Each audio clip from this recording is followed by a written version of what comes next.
everyone, it's me, English Rose. Hope you're all doing well.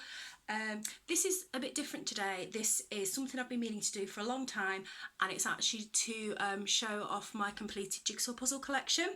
I will be doing another vlog talking about puzzling in a bit more detail, how I got into it, but this is literally just me showing off my completed puzzles. I will talk you through a little bit of them, talk you through the history of them and the make of them.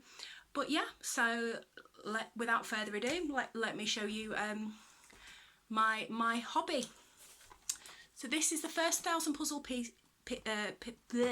puzzle that I ever did. This is by Graphika Puzzles, and this is called Gothic Woman by Graphika. Now, I absolutely love this puzzle. I did a very bad glue job on her because I used a very shiny glue before I discovered Mod Podge and how to always do them in matte. So there's quite a bit of glare, but this is my first ever 1,000-piece puzzle, and I absolutely love her. She's on my wall. She's absolutely beautiful.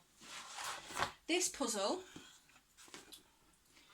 is actually the hardest one I've ever done, probably. You can see there's a few pieces missing.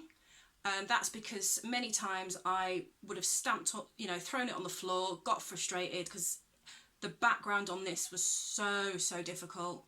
It's by Clementoni, and it's obviously a beautiful Gothic woman with a rose standing at an altar, or sort of as a sundial.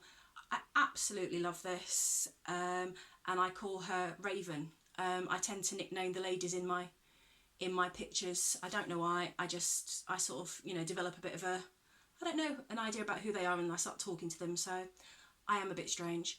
I did not buy another puzzle to replace the missing pieces, purely because this was actually the most expensive puzzle I've ever done, and this was £45. But there we go.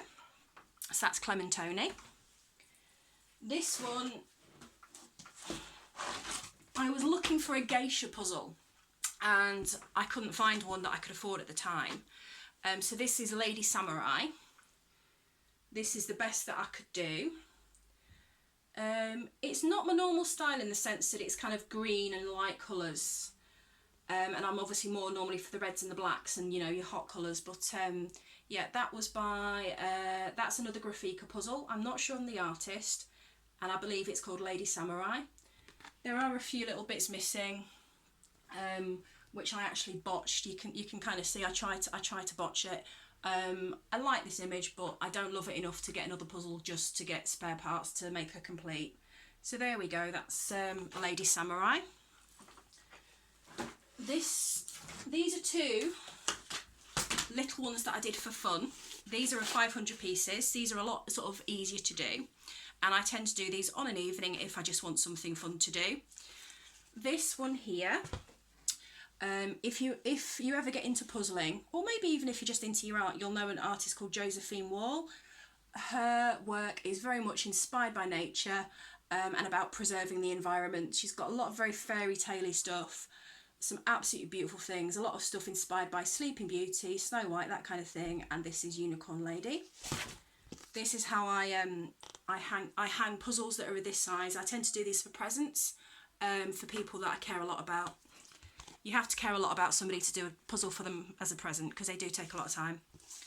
This one is another of my little favourites. I have a strange obsession with eyes, and this one's sort of incorporates an eye, and I think it's the Aztec horoscope, I'm not quite sure, but it spoke to me and I found it very spiritual, and there was something about this image that I really liked. It didn't take me long to do. I did it in one evening, a couple of glasses of wine, and I got that done. Wouldn't mind getting that in a bigger one actually, because it's a nice image. It's very pretty.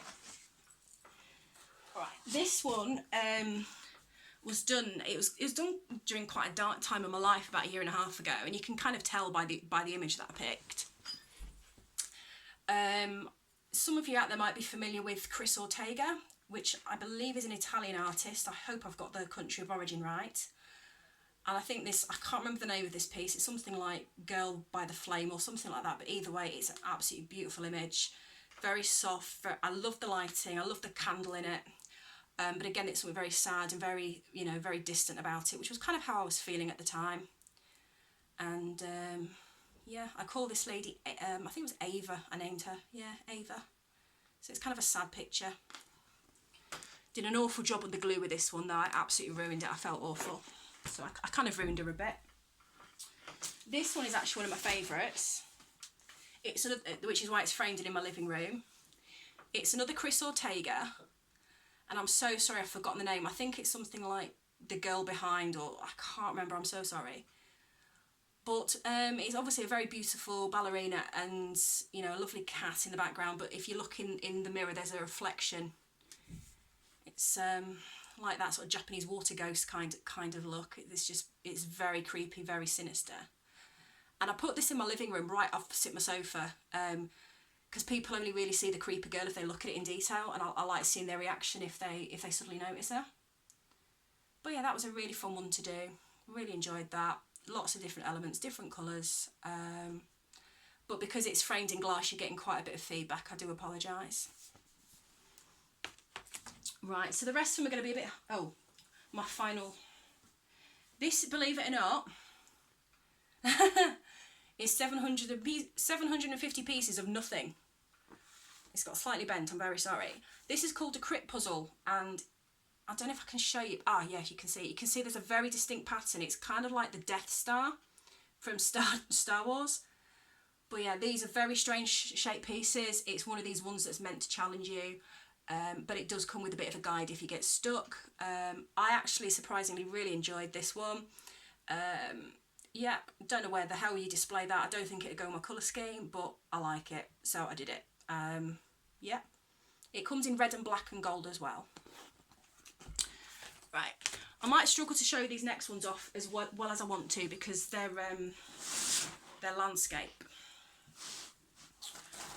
Let's see if I can do this. Nah, it's not going to work. Tell you what I'll do. Let's call this Jigsaw Collection Vlog 1, and I'll do a second one in landscape. Okay, see you soon.